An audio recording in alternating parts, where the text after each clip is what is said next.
Pakistan ODI format को last 1 year से बड़ा अच्छा खेल रहा है। लास्ट 4-5 मंथ से जो हम क्रिकेट खेल रहे हैं, हमारा प्रॉब्लम यह है कि हम डेथ ओवर के अंदर जो है वो बहुत रन देते हैं। बड़ा अच्छा कॉन्फिडेंस के साथ आ रहे हैं, ऑब्वियसली इतनी बड़ी विक्ट्री आपके पास है। प्रैक्टिस करने से कई दफा तो नहीं होता।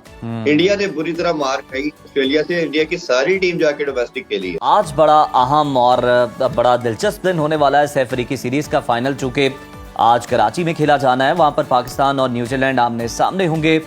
मैच दोपहर 2 बजे नेशनल स्टेडियम में खेला जाएगा, जिसके लिए तमाम तरह इंतजामात मुकम्मल कर लिए गए हैं। दोनों ही टीमें सीरीज जीतने के लिए खासी पुरअज़्म हैं, दोनों का मोराल हाई है।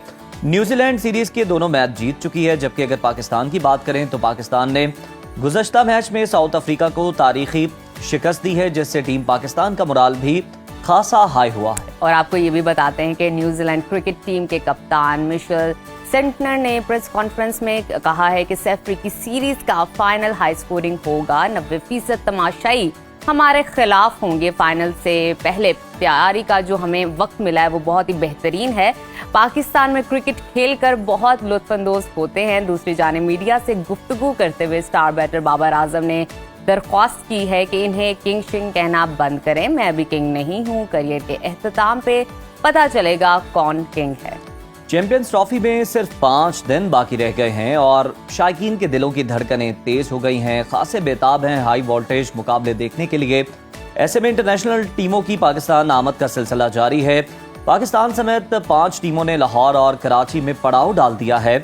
बांग्लादेशी टीम के कप्तान शांतु कहते हैं, हमारा हर खिलाड़ी ट्रॉफी जीतने के लिए पुरजोश है और हम चैंपियन बनना चाहते हैं। बिल्कुल जी, बने, आप कोशिश करें और सभी की यही कोशिश है, लेकिन उसके लिए आपको तगड़ा मुकाबला लाजमी करना होगा। बहुत मेहनत करने की जरूरत है। तो नाजरीन, इसी तमाम सूरत हाल पे बात करने के लिए इस वक्त हमारे साथ मौजूद हैं स्पोर्ट्स तजियाकार इरफान ज़हीर साहब। बहुत शुक्रिया इरफान आपके वक्त का। बताइएगा, आज पाकिस्तान और न्यूजीलैंड के दरमियान ट्राई नेशन सीरीज का फाइनल आ रहा है। कितना टफ मुकाबला होगा और कौमी टीम से क्या तवक्कुआत हैं, क्यों कि पाकिस्तानी जो टीम है दोबारा अपनी फॉर्म में आ चुकी है, ये हम देख सकते हैं।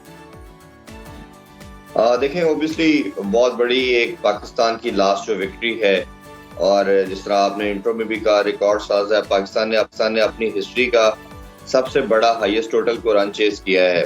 इससे पहले ऑस्ट्रेलिया के अगेंस्ट 349 पाकिस्तान ने चेस किया था। एक तो अपनी होम सॉइल पे हाईएस्ट टोटल को चेस किया है, ओवरऑल भी पाकिस्तान ने अपना जो सबसे हाईएस्ट टोटल को वो चेस किया है। इससे पहले 2023 के वर्ल्ड कप के अंदर भी उस वर्ल्ड कप की हिस्ट्री का भी हाईएस्ट टोटल चेस किया था। तो बट हमेशा मैं बात कर रहा हूँ कि पाकिस्तान ओडीआई फॉर्मेट को लास्ट 1 ईयर से बड़ा अच्छा खेल रहा है। लास्ट 4-5 मंथ से जो हम क्रिकेट खेल रहे हैं, उसमें हम देख रहे हैं कि ओडीआई का टेम्पलेट कहीं ना कहीं हमें मिल चुका है। उसका जो फॉर्मूला है, जो पाकिस्तानी टीम को कम्बिनेशन है, वो उसको सूट करता है। 2-3 चीजों पे मेरा ख्याल है बहुत काम करने की अभी भी जरूरत है। होता क्या है कि जब आपको विक्ट्रीज मिलती हैं तो आपके जो लूप होल होते हैं, आपकी जो डेफिशिएंसीज है, वो कहीं ना कहीं हाइड हो जाती हैं।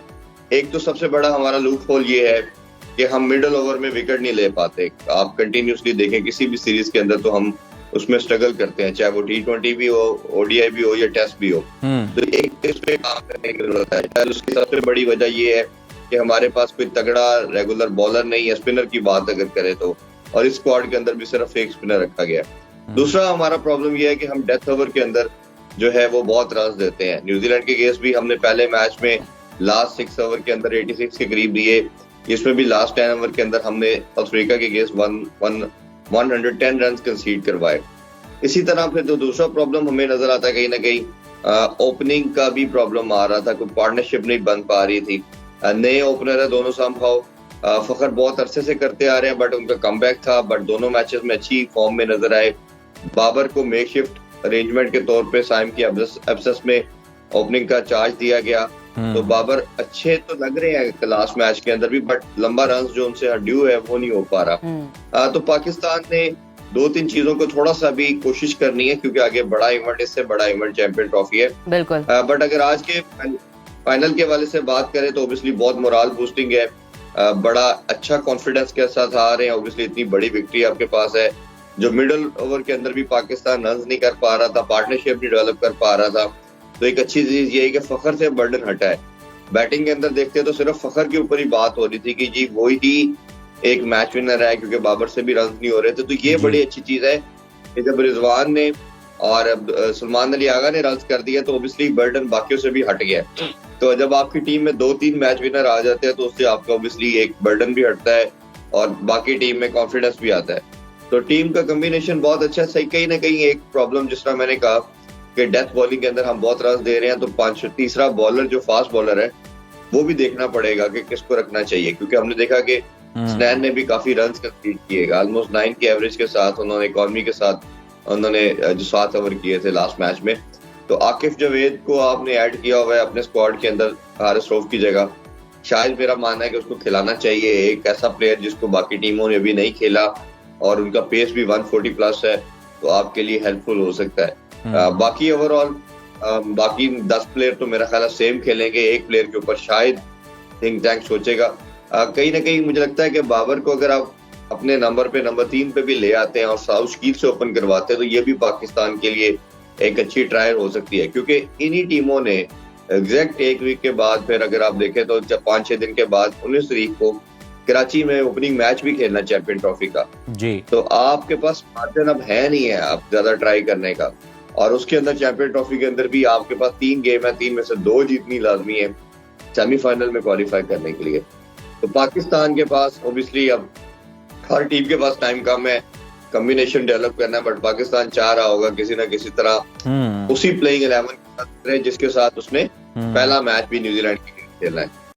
अच्छा इरफान, जरा ये भी बता दें कि सिलेक्शन को लेकर खास तौर पर टीम की काफी एतराजात आ रहे थे, प्लेयर्स की परफॉर्मेंस पर भी हम देख रहे थे बहुत सवालात उठ रहे थे। क्या आपको अब लगता है कि कौमी टीम ने जो तारीखी परफॉर्मेंस का मुजाहरा किया है इससे नाक़दीन को उन्होंने जवाब दे दिया, और जो उन्होंने रिकॉर्ड कायम किया है हाईएस्ट चेस का, तो उससे कुछ ना कुछ जो क्रिटिसिज्म है वो कम हुआ है टीम के ऊपर? देखिए, क्रिटिसिज्म तो ऑब्वियसली जब आप बुरा परफॉर्म करते हैं तो आता ही आता है, ये पाकिस्तान के दुनिया की हर टीम में आता है। हमारा जरा और इंडिया का जो मीडिया जरा ज्यादा वोकल है, और क्योंकि हम वन स्पोर्ट नेशन है। अब देखें ना, बाकी तो स्पोर्ट्स खत्म हो गई आपकी सारी कंट्री के अंदर अनफॉर्चुनेटली। तो जब वन स्पोर्ट नेशन के तौर पे बात करेंगे, क्रिकेट की बात करेंगे, तो ऑब्वियसली सारा प्रेशर भी इन क्रिकेटर्स पे ही आता है, और सिर्फ हाइप भी इसी को मिलती है, फाइनेंशियल भी इसी के पास है, तो वो तो ऑब्वियसली फिर आप पे आनी है। दूसरी चीज ये कि जब आप अपने होम सॉइल पे भी अच्छा नहीं ना करते तो फिर डबल प्रेशर आता है। चले आप अवे सीरीज के अंदर आप ऑस्ट्रेलिया में अच्छा नहीं करेंगे, साउथ अफ्रीका में नहीं करेंगे, तो आप कह सकते हैं जी हमारे लिए एलियन कंडीशन है, हमें उन कंडीशन से एक्लेमेटाइज नहीं हो पाए। बट अगर आप अपनी कंडीशन के अंदर अच्छा नहीं करते तो फिर आपके ऊपर ये बनता है, ड्यू है ये क्रिटिसिज्म, वो फिर होगा। दूसरी चीज ये कि ये जो परफॉर्मेंस है ये वन ऑफ आती है, ये रेगुलर नहीं आती। यही शायद हम पाकिस्तानी टीम को अनप्रेडिक्टेबल भी इसीलिए कहा जाता है कि ये रेगुलर बेसिस पे रिपीटेबल परफॉर्मेंस नहीं दे पाते। जब तक आप बड़ी साइड जैसे ऑस्ट्रेलिया की बात हमेशा करते हैं, वो दुनिया की बेस्ट साइड क्यों कहा जाता है कि वो अपनी परफॉर्मेंस को रिपीट करते हैं, उनके बैटर रिपीट करते हैं, बार बार देते हैं। तो पाकिस्तान ने करना यह है कि हमारा जैसे सबसे बड़ा बैटर की हम बात करें बाबर है, तो बाबर भी कंसिस्टेंट नहीं है। तो जब बाबर कंसिस्टेंट नहीं तो बाकी नीचे वाले भी उसी तरह ही है, वो भी कंसिस्टेंट नहीं होते। बट कहीं ना कहीं इतनी बड़ी विक्ट्री से, क्योंकि बहुत बड़ी विक्ट्री, जिस तरह हैविंग सेड दैट कि ये एक रिकॉर्ड साथ थी, रिकॉर्ड बनाया आपने, हाईएस्ट टोटल चेस किया, उससे कॉन्फिडेंस तो मस्ट आया होगा। लेकिन आपकी ऑपोजिशन जो है न्यूजीलैंड तो बहुत तगड़ी है, उनके अगर आप देखें तो वो तमाम बॉक्सेस को टिक करते हैं।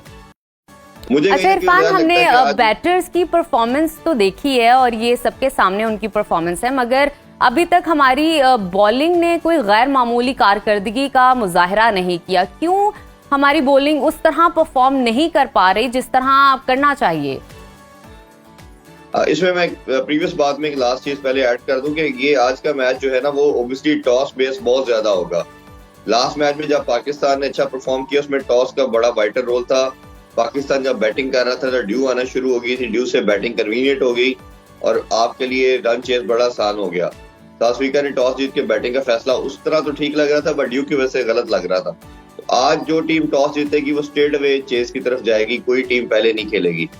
Coming back to your answer question कि अब पाकिस्तान क्यों बॉलिंग में अच्छा नहीं कर रहा जी, अनफॉर्चुनेटली हमारा कोई भी लड़का डोमेस्टिक नहीं खेलता, और जब आप लॉन्गर फॉर्मेट नहीं खेलते, 4 डे नहीं खेलते, तो आपका जो रिदम होता है वो नहीं बन पाता। ये जितने भी प्लेयर हैं सब 4 ओवर की क्रिकेट खेल रहे हैं, T20 फॉर्मेट को ज्यादा खेलना पसंद कर रहे हैं।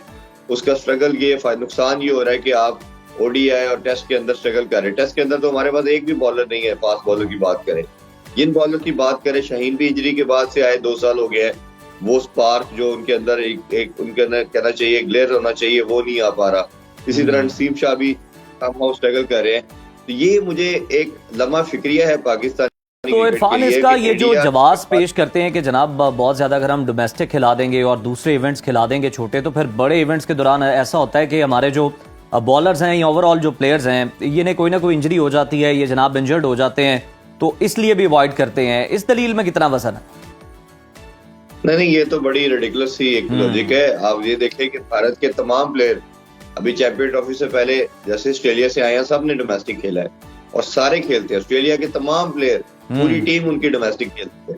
क्योंकि होता क्या है कि आप अपनी जितनी भी आपकी कमियां होती हैं, आपकी जो भी मसाइल होते हैं बैटिंग के अंदर या बॉलिंग के अंदर, उसको आप ओवरकम ही डोमेस्टिक में जाके करते हैं। इंटरनेशनल तो एग्जीक्यूशन की जगह है, उधर तो आपके पास मार्जिन ही नहीं है सीखने का। उधर तो आपने सिर्फ जाके मैच को जीतने की कोशिश करनी है, एग्जीक्यूट करना है। तो ये जब आप इन्हीं चीजों को रिपीट अपने आप को बचाने के लिए, सीखने के लिए आप इन जगहों पे आएंगे। जैसे बाबर की मिसाल लेते हैं कि बाबर से जब स्ट्रगल कर रहे थे तो सारी दुनिया ने कहा कि बाबर को जाके डोमेस्टिक में जाना चाहिए, अपना कॉन्फिडेंस रीगेन करें। जब वो खाली प्रैक्टिस करते रहे, तो उस तरह प्रैक्टिस करने से कई दफा तो नहीं होता।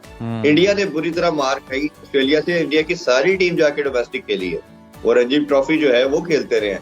रोहित शर्मा की बात कर ले, विराट कोहली की बात कर ले, तो पॉइंट ये है कि ये कोई नई चीज नहीं है, ये बेसिक फंडामेंटल है। बिल्कुल इरफान, आपने सही कहा, ये कोई नई चीज नहीं है, ये प्लेयर्स के लिए ही आगे चल के बेनिफिशियल होती है। बहुत शुक्रिया स्पोर्ट्स एनालिस्ट इरफान हमारे साथ मौजूद।